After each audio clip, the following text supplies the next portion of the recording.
2019 कोविड-19 महामारी के दौरान भारत सरकार ने एक बड़ा कदम उठाया था। प्रेस नोट 3 के जरिए चीन समेत सीमावर्ती देशों से आने वाले प्रत्यक्ष विदेशी निवेश यानी एफडीआई को सरकार की पूर्व मंजूरी के अधीन कर दिया गया था। इसका उद्देश्य भारतीय कंपनियों के अवसरवादी अधिग्रहण को रोकना था, लेकिन आज बदलते वैश्विक परिदृश्य और आर्थिक दबाव के बीच भारत सरकार इस नीति में ढील देने पर विचार कर रही है। CNBC टीवी 18 की रिपोर्ट के मुताबिक नीति आयोग ने सरकार को सुझाव दिया है कि वह कुछ गैर रणनीतिक और गैर संवेदनशील क्षेत्रों में चीनी निवेश को स्वचालित मार्ग से मंजूरी दे, यानी बिना पूर्व सरकारी अनुमति के। यह कदम अमेरिका द्वारा 50% ट्रम्प टैरिफ लगाए जाने के कुछ ही दिनों के बाद सामने आया है, जिससे भारत को वैश्विक निवेश स्रोतों की तलाश है। वहीं विनिर्माण क्षेत्र और निजी इक्विटी फंड लंबे समय से इस बात की मांग कर रहे थे। उन्होंने तेज और स्पष्ट मंजूरी दी जाए ताकि उनके व्यवसाय संचालन में रुकावट ना आए। इसी बीच भारत और चीन के संबंधों में भी नरमी के संकेत मिल रहे हैं। हाल ही में नई दिल्ली यात्रा पर आए चीनी विदेश मंत्री वांग यी के साथ सीमा व्यापार, कैलाश मानसरोवर यात्रा और सीधी उड़ानों को फिर से शुरू करने जैसे कई सकारात्मक समझौते हुए। अब 31 अगस्त को प्रधानमंत्री नरेंद्र मोदी और चीनी राष्ट्रपति शी जिनपिंग की मुलाकात तय है। यह नीति परिवर्तन उस बैठक की तैयारी का हिस्सा हो सकता है, एक संकेत कि भारत अपने रणनीतिक हितों की रक्षा करते हुए आर्थिक लचीलापन बनाए रखना चाहता है। रॉयटर्स ने एक खबर छापी है जिसमें कहा गया है कि जापान के शीर्ष अधिकारियों ने अपना अमेरिकी दौरा रद्द कर दिया है। दरअसल जापान कैबिनेट कार्यालय के अनुसार जापान के शीर्ष व्यापार वार्ताकार रसोसेई अकाजावा ने गुरुवार को अंतिम समय में अपनी अमेरिकी यात्रा रद्द कर दी। ऐसा कुछ मुद्दों के कारण हुआ है जिन पर सभी प्रकाशित स्तर पर चर्चाएं होनी बाकी थी।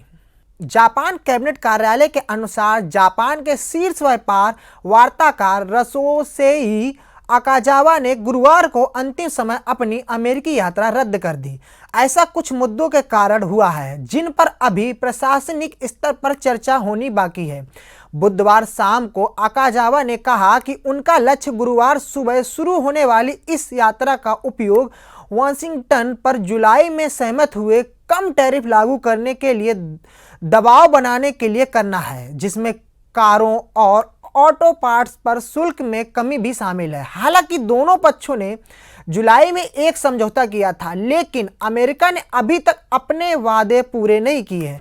जापान चाहता है कि अमेरिका कारों और कार्स के पार्ट्स पर अपने टैरिफ को 25% से घटाकर 15% कर दे और 15% सार्वभौमिक टैरिफ के ऊपर पिछले शुल्कों को बोझ डालना बंद करे। इन मांगों के लिए अमेरिकी राष्ट्रपति डोनाल्ड ट्रंप को दोनों मुद्दों पर विचार करने के लिए एक कार्यकारी आदेश जारी करना होगा।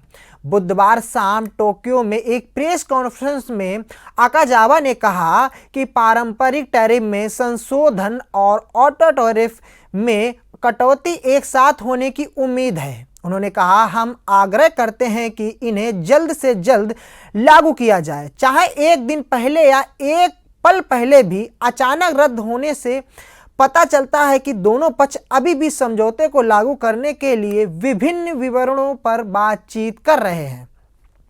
इससे पहले अकाजावा ने बार बार अमेरिकी ब्रिटेन व्यापार समझौते का जिक्र किया है और बताया है कि इसे लागू होने के 54 दिन कैसे लगे, जिससे यह संकेत मिलता है कि 22 जुलाई को अमेरिका के साथ जापान का समझौता कम से कम सितंबर के मध्य तक प्रभावी नहीं हो सकता है।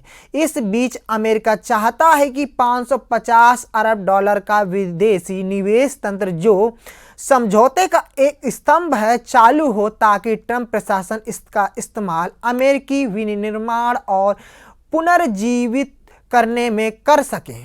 वाणिज्य सचिव हावर्ड लुटनिक से संकेत दिया है कि निवेश माध्यम से संबंधित एक घोषणा इस सप्ताह के अंत में होने वाली है। यह फंड कैसे काम करेगा इसका विवरण भी अभी तक पूरी तरह से अज्ञात है।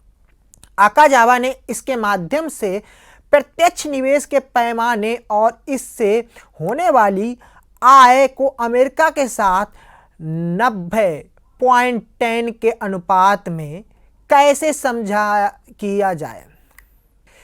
यह फंड कैसे काम करेगा इसका विवरण अभी तक पूरी तरह से अज्ञात है। अकाजावा ने इसके माध्यम से प्रत्यक्ष निवेश के पैमाने और इससे होने वाली आय को अमेरिका के साथ 90:10 के अनुपात में कैसे साझा किया जाए इस बात को कम करके आका है। व्यापार समझौते का विवरण देने वाला कोई संयुक्त दस्तावेज अभी तक जारी नहीं किया गया है। जापान की तरह दक्षिण कोरिया ने भी जुलाई के अंत में अमेरिका के साथ एक व्यापार समझौता किया, जिसमें अमेरिका में परियोजनाओं के लिए $350 अरब का कोष शामिल है, जो एक प्रमुख घटक के रूप में कार्य करेगा।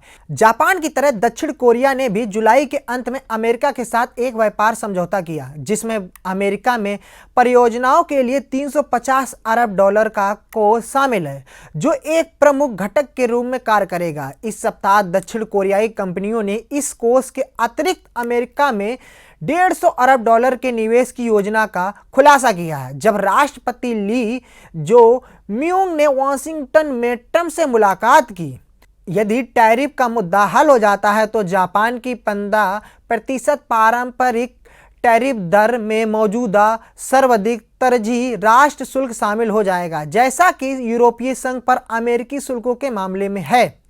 अकाजावा ने कहा कि अमेरिका अधिक भुगतान किए गए किसी भी शुल्क को वापस कर देगा। हालांकि इस टैरिफ लगाने का प्रभाव कम होने की उम्मीद है, फिर भी इसने प्रधानमंत्री शिगेरो इशिबा और सौदों के उनके संचालन की आलोचना की है। इशिबा ने अपनी सत्तारूढ़ पार्टी को मिले ऐतिहासिक चुनावी झटके के बावजूद पद पर बने रहने की कसम खाई है, आंशिक रूप से यह सुनिश्चित करने के लिए कि व्यापार समझौते का पूरी तरह से पालन हो। इससे भी महत्वपूर्ण बात यह है कि जापान चाहता है कि कम कार शुल्क जल्द से जल्द लागू हो, क्योंकि अमेरिका को उसके निर्यात का सबसे बड़ा हिस्सा इसी क्षेत्र से जाता है। जापान अर्थव्यवस्था पिछली तिमाही में अपेक्षा से अधिक तेजी से बढ़ी है, लेकिन अमेरिकी टैरिफ के कारण समग्र निर्यात में गिरावट देखने को मिल रही है। वहीं आपको बता दें कि प्रधानमंत्री नरेंद्र मोदी गुरुवार को जापान चीन के दौरे पर रवाना हो रहे हैं। पीएम 7 साल बाद चीन जा रहे हैं। करीब 5 साल पहले गलवान घाटी में दोनों देशों के सैनिकों के बीच झड़प के बाद रिश्ते काफ़ी तनावपूर्ण हो गए थे, लेकिन बीते कुछ महीनों से दोनों देश रिश्तों में सुधार की कोशिश कर रहे हैं। इसी कड़ी में पीएम मोदी चीन जा रहे हैं, लेकिन दोनों देशों के रिश्ते में जमी बर्फ यूं ही नहीं पिघल सकती, क्योंकि इससे पीछे के भी कई रहस्य छिपे हैं। एक रिपोर्ट में दावा किया गया है कि इस साल मार्च में जब डोनाल्ड ट्रंप ने चीन के साथ व्यापार युद्ध तेज किया, तब चीनी राष्ट्रपति शी जिनपिंग ने भारत की राष्ट्रपति द्रौपदी मुर्मू को एक गोपनीय पत्र भेजा था। यह पत्र संबंध सुधारने की कवायद का पहला कदम था। ब्लूमबर्ग की एक रिपोर्ट में इस सीक्रेट पत्र को लेकर लंबा लेख छापा गया है। एक भारतीय अधिकारी ने ब्लूमबर्ग को बताया कि पत्र में अमेरिकी सौदे से चीन के हितों को नुकसान को लेकर चिंता जताई गई थी और एक प्रांतीय अधिकारी को बीजिंग के प्रयासों का नेतृत्व सौंपा गया है। यह संदेश प्रधानमंत्री नरेंद्र मोदी तक पहुंचा। फिर जून तक मोदी सरकार ने चीन के साथ संबंध सुधारने की गंभीर कोशिश शुरू की। यह वही समय था जब भारत की अमेरिका के साथ व्यापार वार्ताएं तनावपूर्ण हो गई थीं। अब देखना होगा कि आगे चलकर क्या होता है। ये रणनीतिक और सामाजिक तनाव कितना आगे बढ़ता है, भारत और अमेरिका किस हद तक जा सकते हैं, ये आपको आगे पता चलेगा। आपको ये खबर कैसी लगी कमेंट करके बताएं।